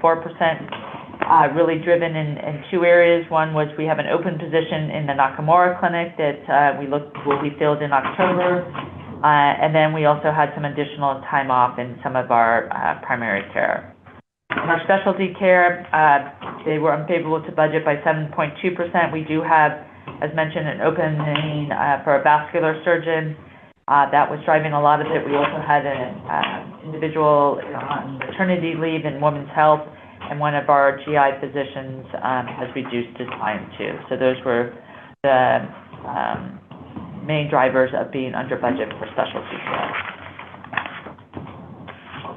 Moving on to our radiation oncology center. In June, treatments were at 405, which was 5.6% below the budget of 429, but you can see we did see a relatively great increase from the previous month, and there were 47 unique patients for that month. Actual fiscal year treatments were 4,382 versus a budget of 5,434.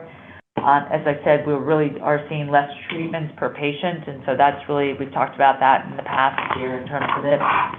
We did have 23 new patients referred, which were two higher than the fiscal year 23 average of 21.17. We had 28 new treatment starts, which were 8.4 higher than the fiscal year 23 average of 19.6. And we had 23 new patients seen in the clinic, which was 1.8 lower than fiscal year 23 average. So we are seeing, continuing to see good referrals into the radiation oncology center. Looking at our outpatient statistics for the Development Corporation, they were unfavorable to budget. Came in at 1,748. They were unfavorable to budget by 17.9% and 19.8% less than the prior year. This is really the main driver is the Washington Outpatient Rehab Center that was below budget by 24.6%. And really we had one of our physical therapists was off for an extended period of time, and we also have had both physical therapists and outpatient and OTs, occupational therapists, that have been out sick for a number of days. So that's really driving it. Our Washington Outpatient Surgery Center, the budget was just unfavorable by 2.9%, and our Peninsula Surgery Center was favorable to budget by 20%. So the main driver, again, really is the now. And the biggest challenge has been the staffing and looking at ways, and I know that we've been meeting with them and looking at ways that we can ensure that if we do have those who are out, whether for family emergencies or sickness and other reasons, that we can ensure that the patients get seen. So that is some work that's being done with them. Moving on to our key financial statistics, days cash on hand for June did end at 125 days. It's a decrease of 15 days from the prior month. This is really driven by a couple of things that we saw. We had to pay $13 million in bond principal and interest payments for that in the month of June. And we also had $5.3 million in our CNA payments in terms of what we had to do. So really those are the two things that were driving that down and for the month of June. We also had $216,000 in charity care adjustments in June of 2024. And so our total year-to-date charity care adjustments came in at $2.8 million. Lastly, unhoused activity for the fiscal year. Our total unreimbursed cost for the period of July to June was $5.7 million. For the 12 months from July of 2023 to June of 2024, there were 2,155 patient encounters, representing 991 unique unhoused patients. Of the 991 unique unhoused patients, 354 had multiple encounters with the hospital. So we're continuing to look at ways that we can work with this population and other, basically collaborating with other organizations in our community too. That is the preliminary for June. I will say July has started off very busy for us, so from where we saw in June. So we'll see. I know it's day 10 of July. Any questions? Thank you. Any questions? On to the hospital. All right. I'll start with Employee of the Month. Our employee for the month is Suzanne Van Groningen. She is a Coder 3.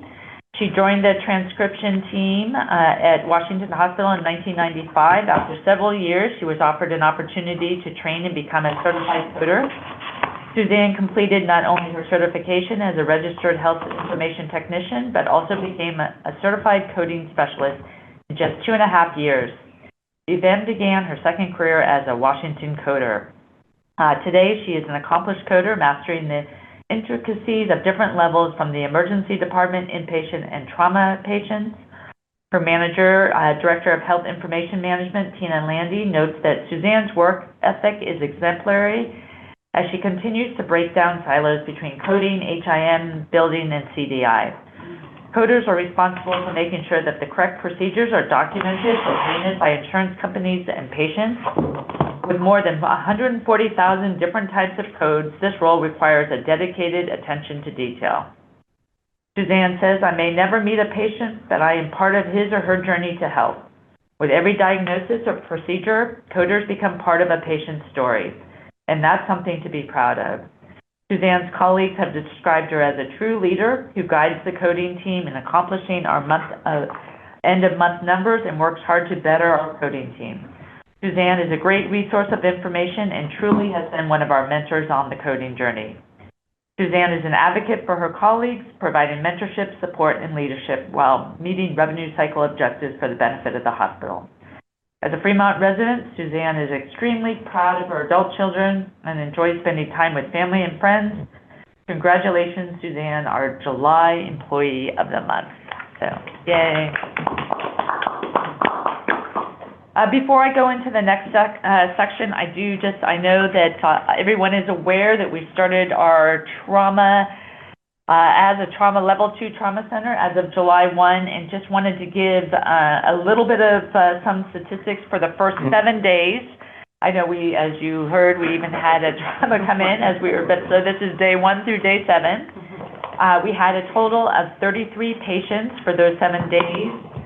We had, in terms of the mechanism, we had 2 assaults, 18 falls, and 13 motor vehicle crashes. In terms of the different types of codes, as you know, there are 3 different levels. We have Alpha, that is the highest level and most acute patient. We have Bravo, and then we have Delta.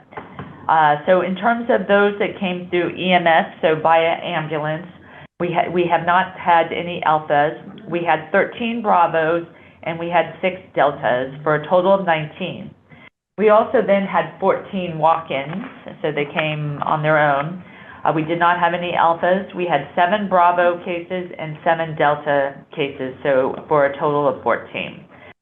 We've also had a record number of imaging studies that have been done, so I know that the whole imaging team has really been working hard, especially with the x-rays and also the CTs, so want to thank them. But it's really been a collaborative effort after each one in terms of really getting together, looking at ways to improve. So the whole team, through the emergency room, through our trauma team, the general surgeons, the orthopedic, UCSF, Washington trauma surgeons, everybody on call, all of the staff in all the different areas have really come together as a team. So I know the county did make reference that in terms of starting that first week of July with the 4th of July and all of that. But everybody has really been doing a good job and looking at ways that we can continuously improve. So just wanted to say thank you to everyone for that. Kimberly, do you have any stats on the catchment area, where they're coming from? Yes, thank you for, at this point, all of them have come from the county, so we have not had any out of the county. So, and we will have all that in terms of the breakdown by zip and all of that. But at this point, everybody, the patients we have seen in those first 7 days have come from our county. Good and question. we're staying strong this week. I think And it continues to be counting the strong. ones that went off, we're probably pushing 40 now. Yeah. That's just through Monday. Like, we're really going strong. The orthopedic team has been very busy in the operating room. So the UCSF ortho team that joined us, they're excellent clinically. They do very good work. They gave grand rounds today. The new medical director for UCSF ortho on pelvic fractures. They had about 50 or 60 staff and physicians attend that grand rounds today. And that team had a very complex patient in the OR today with all 4 extremities fractured from a motorcycle crash. So this is why we don't ride motorcycles. But that actually occurred on mission. So that occurred on mission out here, not too far away from the hospital, I guess. But and most of them motor vehicles and falls. Similar to what we expected to see. It is so far in terms of mechanisms with that. Good. What's the time to say? It's impacting census. Yes, it is. It is. All right, let me move on to the calendar. I will start with the past health promotion and community outreach events. On June 15th, we hosted a booth, the education booth at the Fremont Pride Fair, and we had 150 booth interactions. You can see we've already, Betty Goodwin has talked about the work that she's been doing in terms of choking first aid, her and Angus out in the community. On June 18th, we had Gabby Rascon. She's a dietetic intern, and she talked about nutrition at Acacia Creek, and 17 residents attended. Also, June 19th, Dr. Acosta Goldstein, our psychiatrist, talked about mental health in the LGBTQIA+ community on Facebook and YouTube, and you had 31 live views and 324 non-live views. Also, non-live. They looked at it afterwards. So there were 31 that were on, and then 300. So when you go on YouTube and you look at it or watch it afterwards, I know we probably should. Let's talk about how we say non-live views. Exactly. What's a better term? Thank you for that. Yes. All right. I think all of us are aware we had, on June 24th, we hosted our trauma center ribbon cutting. We had over 300 people attended and had a very compelling story from Jorge and his wife, who was a Fremont police officer, and really the impact that trauma and having to go out of this community had on him and his wife. And it really, I think for all of us, brought home why we're a level 2 trauma center. So thankful for his family and for him for sharing his story. On June 27th, and as mentioned in the past, we've been having a booth at all the Fremont Summer Concert Series, and we had stroke education on stage at intermission and 117 blood pressures. We're also sponsored and hosted a float at the City of Fremont 4th of July Parade. And July 7th, we also participated in the Alameda County Fair Junior Livestock Auction. I do just want to recognize Angus Cochran and Matthew Sciamana, who's our Director of Food and Nutritional Services, and Mary Boron, our Chief Quality Officer. They spent a lot of time talking to the students and the children, learning about all the work that they did with their animals, and then spending a day at the auction. And I want to say I was there too, and I really feel that it does make a difference in terms of being there and helping and purchasing animals that will then be available for our patients and staff and others in the cafeteria. So it does definitely make a difference in many lives of young adults here in the community. So, all right, here are some pictures you can see of the events that I mentioned that we attended.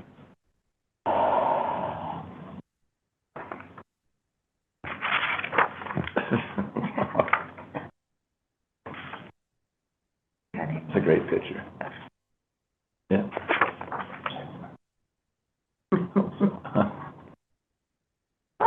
These are great photos. Our junior livestock auction. There's our dinner. The best view.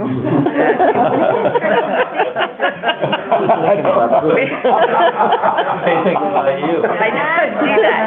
We did purchase pigs and steer and lamb, so yes. As the cow jumped over the moon. Yes. Thanks to that. So I'll just touch on the upcoming health promotion events coming up. As you can see, still on the 11th through August 8th, Fremont Summer Concert Series. On July 17th, Maria Nunes is going to be doing stroke education and blood pressure checks at Western Allied Mechanical. Again, Betty's going to be out in our community with choking first aid education. We'll be hosting on July 21st a booth at Mariachi in the Park at the Shirley Sis Grove in Newark. And Dr. Harsh Agarwal on July 24th will be talking about heart valve disorders in adults, types and treatments on Facebook Live and YouTube. Also, we'll be doing on July 26th in terms of information on Save a Life from Opioid Overdose. Again, education booth at the Bach Ohana Health Fair. August 13th in terms of being at the Masonic Home and talking about daily practices to stay healthy and prevent cancer. And lastly, we are going on August 14th, Dr. Van Tassel will be speaking on sleep apnea on Facebook Live and YouTube. So I do want to just say we had the Joint Commission in doing their accreditation survey that comes every 2 years, June 24th through 28th. So it was 5 days. It's an unannounced full survey. We have 60 days to address the surveyor's findings, but we feel that we should once again be fully credited after we provide them with answers to address their findings. So. And then again, in terms of the Healthcare Foundation, we've talked about that we've raised over $10 million at this point for the UCSF Washington Cancer Center campaign. And our goal now is to raise $12 million, so we're continuing on that. We are accepting applications for the Albert Al-Sali Scholarship, which is awarded annually to a high school senior or college student pursuing higher education in the field of medicine. The deadline is July 29th. And finally, just to make sure everybody has it on their calendar, the annual Top Hat Gala that is set, the 38th, and it's annual, and it's set for Saturday, October 12th. Yep.